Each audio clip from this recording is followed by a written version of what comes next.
Okay, so I'm out here today because I wanted to talk about kind of an interesting thing.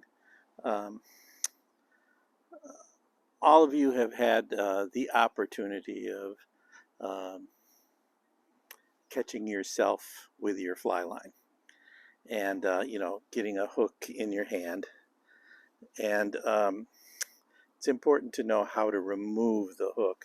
Now, typically, this has a barb on it. Um, and this one does not have a barb on it. If you get a hook in your arm or face or wherever it happens to be, and there's no barb on it, the first thing is whenever I go out fishing, I have one of these.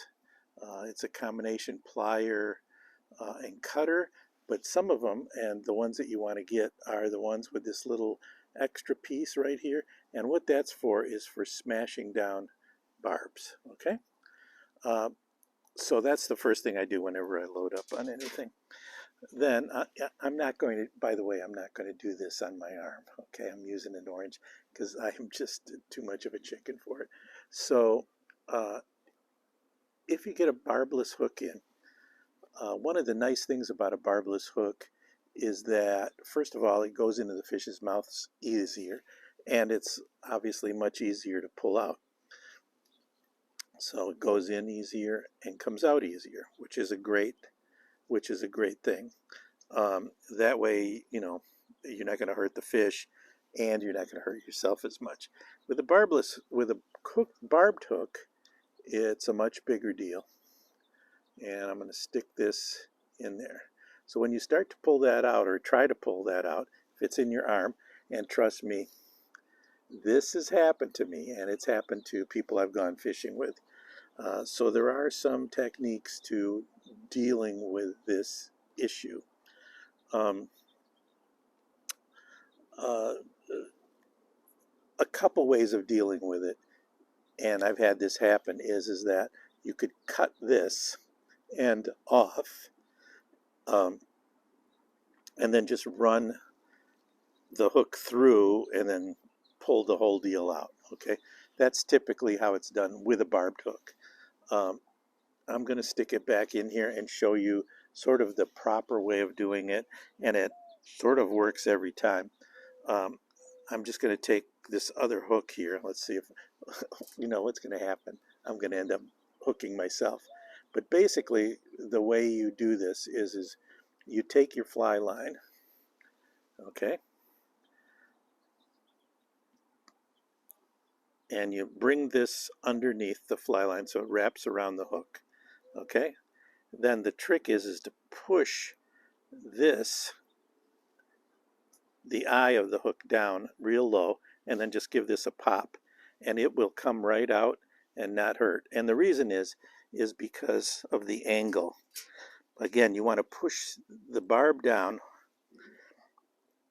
I'm going to stick it back in there.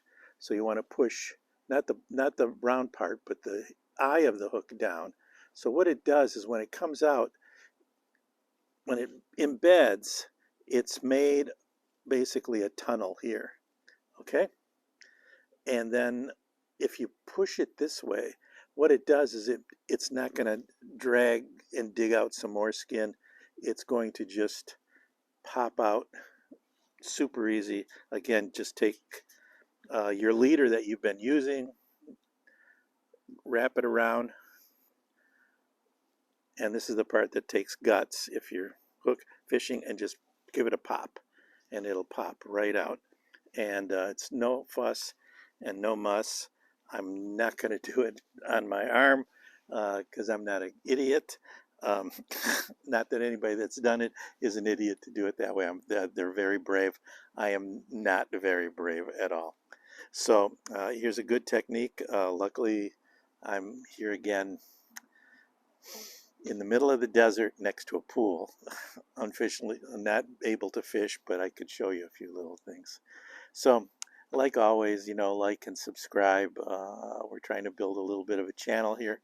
Um, just as a backstory, I don't know if you can see it. but I was about 6 years old and got a Rapala stuck in my hand. So this is very near and dear to me. I still have that scar every day I look at it in my finger there, and I yanked it out. It was not a good thing. All right, so um, that's all I have for today. Get one of these.